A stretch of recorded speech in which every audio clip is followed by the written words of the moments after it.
بسم اللہ الرحمن الرحیم۔ آج ہم بات کریں گے اس حوالے سے کہ اگر کوئی مقدمہ دیوانی مقدمہ جو ہے وہ عدالت میں زیر التوا ہو اور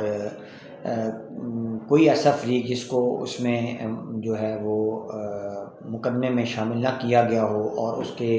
قیمتی حقوق جو ہیں وہ اس پراپرٹی سے منسلک ہوں جو کہ اس دیوانی مقدمہ میں زیر بحث ہے، تو ایسا شخص جو اس کو پارٹی نہ بنایا گیا ہو، نہ ہی مدعی بنایا گیا ہو اور نہ ہی مدعا علیہ بنایا گیا ہو، تو وہ کیا کر سکتا ہے کہ جو ہے وہ اس دعوے میں شامل ہو۔ تو اس کو بتاتے چلیں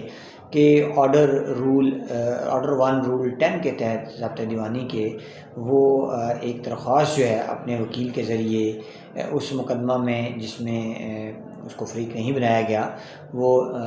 متعلقہ عدالت میں درخواست موو کرے گا، اور آرڈر 1 رول 10 ضابطۂ دیوانی کی درخواست کے تحت اس کے فیکٹس کو